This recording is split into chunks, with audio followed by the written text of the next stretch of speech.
Hello my dear friends, this is your Mayank भैया और आज वीएमसी आपके लिए लाया है जनवरी सेशन केमिस्ट्री का एनालिसिस। तो गाइस, हम सब जानते हैं कि सेशन 1 के पेपर सब हो चुके हैं। हम सब अब बोर्ड्स के लिए और सेशन 2 के पेपर्स के लिए पढ़ रहे होंगे। तो गाइस, ये वीडियो आपके लिए बहुत ज़्यादा हेल्पफुल होने वाली है। इस वीडियो को देख के आपको ये पता चलेगा कि सेशन 1 में किस तरीके के क्वेश्चन पूछे गए हैं, ताकि हम सेशन 2 की अगर तैयारी कर रहे हैं, अगर हमारी सेशन 1 में कुछ कमी रह गई है तो हम इसके अकॉर्डिंग अपने आप की प्लानिंग कर सकते हैं। तो गाइस, सबसे पहले let me show you the overview of the January session chemistry papers. So सबसे पहले तो 11th और 12th की डिस्ट्रीब्यूशन। तो गाइस, 11th और 12th में देखा गया है कि 12th में स्लाइटली ज्यादा यू कैन से क्वेश्चन आया है एज कंपेयर टू 11th। वो पिछली बार ऑलमोस्ट 50-50 डिस्ट्रीब्यूशन थी, इस बार थोड़ी सी 60-40 की तरफ जाती हुई लग रही है। और ऐसा मैंने बाकी सब्जेक्ट्स में भी देखा, जैसे मैथ्स के अंदर भी मैं अपने कलीग के साथ बात कर रहा था तो उन्होंने ये बोला कि भाई ये तो मैथ्स के अंदर भी 60-40 चल रहा है। तो काइंड ऑफ 12th को थोड़ी सी ज्यादा प्रेफरेंस दी जा रही है 11th में, 11th के कंपैरिजन में, विच इज लाइक फाइन, है ना। एडवांस वाले भी 12th को ज्यादा प्रेफरेंस देते हैं एज कंपेयर टू 11th, तो मेंस वाले भी उसी फुट स्टेप्स को फॉलो कर रहे हैं। तो गाइस, दूसरी जो डिस्ट्रीब्यूशन आपके लिए यहाँ पे सामने आपके, that is between organic, inorganic and physical. तो गाइस, लास्ट ईयर भी जो एनालिसिस था ऑलमोस्ट सेम लाइन पे है, ऑर्गेनिक और फिजिकल। आप देखेंगे ऑलमोस्ट एक जैसी, ऑर्गेनिक इस बार लेकिन ज्यादा आई है फिजिकल से। ऑर्गेनिक से 96 क्वेश्चंस हैं और फिजिकल से 89 क्वेश्चंस है। बेटा टोटल आपको पता है 10 एग्जाम्स हुए हैं तो टोटल 250 क्वेश्चंस हो जाते हैं केमिस्ट्री में। तो 250 क्वेश्चंस की ये डिस्ट्रीब्यूशन है। तो 89 क्वेश्चंस फिजिकल के हैं, 96 क्वेश्चन ऑर्गेनिक के। पिछली बार फिजिकल थोड़ी ज्यादा आई थी, ऑर्गेनिक थोड़ी कम आई थी। हाँ, इनऑर्गेनिक पिछली बार की तरह ही है, थोड़ी सी रिलेटिवली कम है। और वैसे भी हम जानते हैं इनऑर्गेनिक के थोड़े चैप्टर्स भी तो कम है ना। काफी सारी चीजें तो अब रिडैक्ट हो चुकी हैं, जैसे एस ब्लॉक, हाइड्रोजन, तो उस चक्कर में थोड़े क्वेश्चंस कम ही आते हैं। इनऑर्गेनिक के चैप्टर्स भी काफी लिमिटेड है, जैसे 11th में we have periodic properties and chemical bonding, mainly यही 2 चैप्टर्स हैं। और 12th के अंदर we have coordination, salt analysis, P block, D and F block, तो 12th में थोड़े ज्यादा है, राइट। तो 65 क्वेश्चंस इनऑर्गेनिक के हैं। अब बात कर लेते हैं ओवरऑल डिफिकल्टी लेवल कैसा रहा जनवरी 2026 सेशन का केमिस्ट्री का। तो ओवरऑल डिफिकल्टी लेवल पिछली बार से अगर हम कंपेयर करें तो इस बार थोड़ा सा ज्यादा है, बिकॉज मीडियम लेवल के क्वेश्चंस बढ़ गए हैं। मतलब मैंने क्वेश्चंस को 3 कैटेगरी में डिवाइड किया है, इजी, मीडियम और डिफिकल्ट। इजी क्वेश्चंस तो वो होते हैं मतलब जिनको देखते तुरंत स्ट्राइक कर जाता है कि भाई ये क्वेश्चन करना कैसे है, और हम फटाफट स्टार्ट करने लग जाते हैं क्वेश्चन के ऊपर वर्क करना। मीडियम लेवल के क्वेश्चंस वो होते हैं जिसमें थोड़ा सा टाइम लगता है समझने में, है ना। कुछ सेकंड्स हम लेते हैं और फिर हो सकता है वो क्वेश्चन थोड़ा सा लेंदी भी हो, है ना। बहुत सारे फैक्टर्स होते हैं कि क्वेश्चन लेंदी है या क्वेश्चन में कंसेप्ट ही कोई डिफिकल्ट यूज हुआ है। डिफिकल्ट वो क्वेश्चन होगा जिसमें बहुत सारे कंसेप्ट्स एक साथ यूज हो रहे हैं क्वेश्चन में और उसमें कुछ कंफ्यूजन भी क्रिएट करने की कोशिश की गई है। तो डिफिकल्ट क्वेश्चंस अगर आप देखेंगे तो 31 है।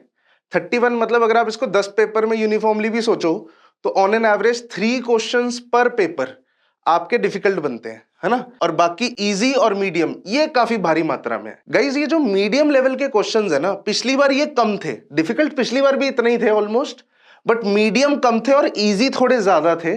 तो थोड़ा सा इजी के क्वेश्चंस मीडियम में कन्वर्ट हो चुके हैं, ऐसे समझिए। तो ओवरऑल पेपर का लेवल आई वुड से थोड़ा सा बढ़ गया है। और मीडियम लेवल पे शिफ्ट होने का रीजन भी मैं बताता हूं, थोड़े क्वेश्चन लेंदियर हो गए। क्वेश्चंस की बनावट ऐसी है जैसे क्वेश्चन एडवांस टाइप का है और उसको मेंस में यूज कर लिया है। फॉर एग्जांपल, जैसे एडवांस में आप जानते होंगे कि मल्टीपल ऑप्शन करेक्ट वाले क्वेश्चंस आते हैं, राइट। कि जैसे ये 4 स्टेटमेंट्स दे दी, बताओ मोर देन 1 आंसर हो सकता है, तो आपको सारी स्टेटमेंट्स चेक करनी पड़ती हैं। ये नहीं कि एक आंसर मिल गया तो काम खत्म। बट यहां पे मेंस के अंदर भी ऐसे ही क्वेश्चंस डाल दिए उन्होंने, 5-6 स्टेटमेंट्स दे दी और नीचे पूछ लिया इनमें से कौन कौन सी स्टेटमेंट करेक्ट है। तो इवेंचुअली वही काम मेंस में भी करना पड़ गया। Guys, next is shift wise difficulty level analysis. तो ऑलमोस्ट सारी शिफ्ट्स में क्वेश्चंस की डिस्ट्रीब्यूशन एक जैसी ही थी। अगर आप देखेंगे डिफिकल्ट क्वेश्चन कहीं पे 3 हैं, कहीं पे 4 हैं। थोड़ा सा 23 शिफ्ट 1 में 2 ही मिले मुझे क्वेश्चंस। ये हमारी 24 शिफ्ट 1 है, इसमें भी 2 ही मिले। बाकी 3-4 डिस्ट्रीब्यूशन थी और इजी लेवल की भी ऑलमोस्ट एक जैसी डिस्ट्रीब्यूशन है और मीडियम लेवल की भी एक जैसी डिस्ट्रीब्यूशन है। इस पे बहुत ज्यादा कोई वेरिएशन देखने को नहीं मिला, सारे पेपर्स का लेवल लगभग एक जैसा ही था, थोड़ा बहुत 19-20 का फर्क होगा ऑब्वियसली, बट मोटा मोटा एक जैसा था। Next is shift wise section level analysis. अब इसमें भी उन्होंने काफी यूनिफॉर्मिटी मेंटेन करने की कोशिश की है। मतलब अगर आप देखो इनऑर्गेनिक में 6-7 6-7 6-7 ऑलमोस्ट हर पेपर में 6 to 7 क्वेश्चंस है, ऑर्गेनिक में हर पेपर में 9 to 10 क्वेश्चंस है। मतलब आप देख रहे हैं कितनी ज्यादा यूनिफॉर्मिटी है। फिजिकल में भी 9 to 10 और बीच में कुछ 8 क्वेश्चंस भी हैं। तो इसमें भी आप देख सकते हो कि ये यूनिफॉर्मिटी भी उन्होंने मेंटेन करने की पूरी कोशिश की है, इसमें भी कोई वेरिएशन नहीं है। नेक्स्ट इज मैंने क्या किया, मैंने क्योंकि केमिस्ट्री में ये काम हम कर सकते हैं, मैथ्स में करना मुश्किल है, हमने क्वेश्चंस को एक और कैटेगरी में डिवाइड किया है। हमने देखा है कि कई क्वेश्चन होते हैं जो सिर्फ कंसेप्चुअल होते हैं, मतलब उनको देख के समझ के हम आंसर लिख देते हैं। दूसरे क्वेश्चंस होते हैं जो न्यूमेरिकल टाइप के होते हैं, मतलब उनको सॉल्व करना पड़ता है, जिसमें कैलकुलेशंस इन्वॉल्व होती हैं। तो गाइस यहां पे हमें देखने को मिल रहा है कि कई ऐसे पेपर्स थे, जैसे कि स्पेशली ये वाली शिफ्ट 24 जैन शिफ्ट 2, इसके अंदर 13 क्वेश्चन ऐसे आए थे जिसमें कैलकुलेशन इन्वॉल्व थी। मतलब ऑब्वियसली अगर किसी क्वेश्चन में कैलकुलेशन इन्वॉल्व होगी तो क्वेश्चन थोड़ा लेंदी तो हो ही जाएगा।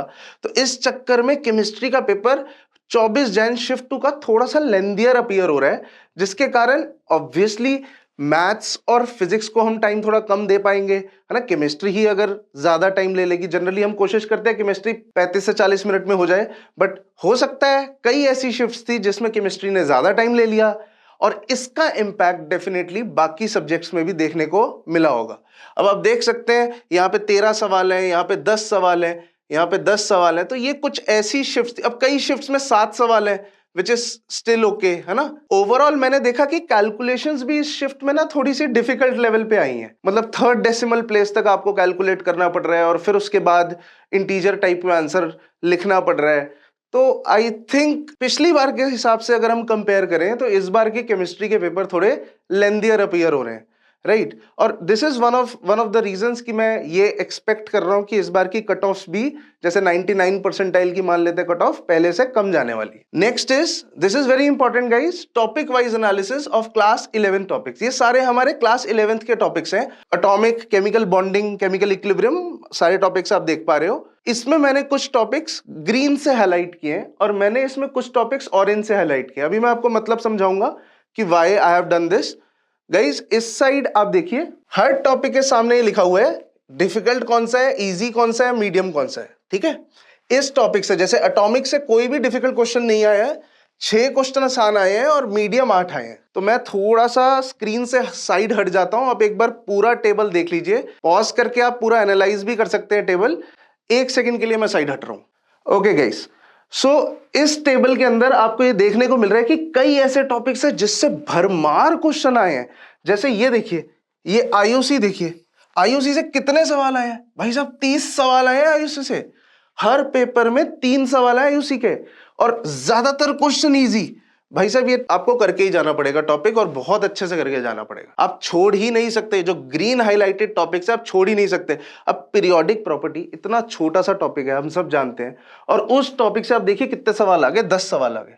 हालांकि 10 बहुत बड़ा नंबर लग नहीं रहा, बट आप जानते हो ना पीरियोडिक प्रॉपर्टीज मतलब 4-5 घंटे में पढ़ा जा सकता है, और उसमें से 10 सवाल आ रहे हैं, मतलब हर पेपर में 1 सवाल है ही। आईओसी से हर पेपर में 3 सवाल है, तो ये बहुत बड़ी बात है। एटॉमिक भी देखिए 14 सवाल एटॉमिक में सवाल है। बॉन्डिंग को मैंने क्यों हाईलाइट नहीं किया ग्रीन से, क्योंकि केमिकल बॉन्डिंग बहुत बड़ा चैप्टर है, बट उसमें 12 ही सवाल है, तो ये हमारा ऑरेंज हाईलाइटेड है। जो ग्रीन हाईलाइटेड है वो वेटेज ज्यादा है, ऐसे समझ लीजिए कि हम ज्यादा आउटपुट निकाल सकते हैं इस टॉपिक से।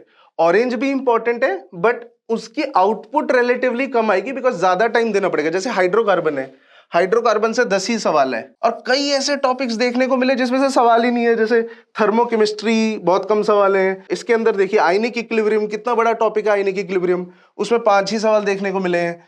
तो यहाँ पे काफी क्लियर कट आइडिया मिल रहा है कि हमें किन टॉपिक्स पे कोशिश करनी चाहिए, फोकस करना चाहिए। And let me tell you, almost trend last year का ही फॉलो हो रहा है। पिछली बार भी इन टॉपिक्स से ज्यादा सवाल आए थे, इस बार भी इन टॉपिक्स से ज्यादा सवाल आए। गाइस नेक्स्ट स्लाइड बिल्कुल वही है, ये 12th की है। मैं एक बार साइड हट जाता हूं, आप एक बार देख लीजिए कौन से टॉपिक्स ग्रीन से हाईलाइटेड है, कौन से ऑरेंज से हाईलाइटेड है, और कॉरस्पॉन्डिंग क्वेश्चंस भी चेक कर लीजिए। तो guys aldehyde ketones, amines, coordination, मतलब ये तो बहुत ही इंपॉर्टेंट टॉपिक्स है। कोऑर्डिनेशन से आप देखिए 19 सवाल आए हैं, हर पेपर में 2 सवाल कोऑर्डिनेशन के हैं, ऑलमोस्ट हर पेपर में 1 से 2 सवाल अमीन्स के हैं, जो कि बहुत बड़ी बात है। अमीन्स बहुत छोटा टॉपिक है और इतने सारे सवाल आ जाने एक चैप्टर से, इट्स अमेजिंग। आप देखिए सॉल्यूशंस कितना छोटा चैप्टर, और सॉल्यूशन से कोई डिफिकल्ट क्वेश्चन भी नहीं आ रहा, सारे इजी क्वेश्चंस ही आ रहे हैं। एंड वी हैव 13 क्वेश्चंस, मतलब 1 और 2 क्वेश्चंस फ्रॉम सॉल्यूशंस। तो ये आपको बहुत थरोली देखनी चाहिए लिस्ट,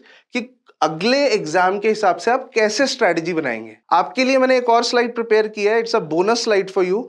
सो इस स्लाइड के अंदर मैंने वो सब टॉपिक्स डाल दिए हैं जिससे ज्यादा सवाल आए हैं इस बार। एटॉमिक स्ट्रक्चर से एमिशन स्पेक्ट्रा और बोर मॉडल, केमिकल बॉन्डिंग से हाइब्रिडाइजेशन, वीएससीपीआर और एमओटी, कोऑर्डिनेशन कंपाउंड्स की सीएफटी बहुत इंपॉर्टेंट है, क्रिस्टल फील्ड थ्योरी। ऑलमोस्ट सारे सवाल, 80% सवाल जो कोऑर्डिनेशन के हैं वो सीएफटी के हैं। इलेक्ट्रोकेमिस्ट्री के ज्यादातर क्वेश्चन इलेक्ट्रोकेमिकल सेल से आए हैं, मतलब 3 पार्ट्स में चैप्टर डिवाइडेड है, तो इलेक्ट्रोकेमिकल सेल से ज्यादा सवाल आए हैं। काइनेटिक्स की अरेनियस इक्वेशन से बहुत सवाल आए हैं।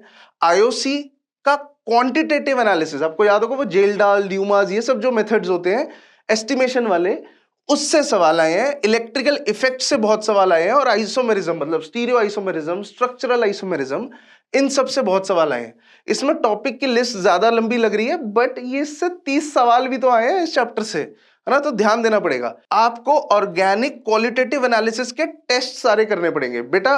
लैब मैनुअल पढ़िए ऑर्गेनिक केमिस्ट्री की, उसमें जितने टेस्ट दिए हुए हैं सारे आपको आने चाहिए, क्योंकि ज्यादातर ऑर्गेनिक केमिस्ट्री के क्वेश्चंस टेस्ट से आए हैं। पीरियोडिक प्रॉपर्टीज में फिजिकल प्रॉपर्टी ट्रेंड्स, ये सब हमें बहुत अच्छे से करने हैं, है ना। मतलब जैसे ionization enthalpy, electron gain enthalpy, ये सब अच्छे से पढ़ना है। तो guys I really thank you for staying on this video till here, and I really appreciate that. अब अगर आपको इस तरीके का कंटेंट और चाहिए तो प्लीज आप इस चैनल को सब्सक्राइब कर सकते हैं। And thank you guys.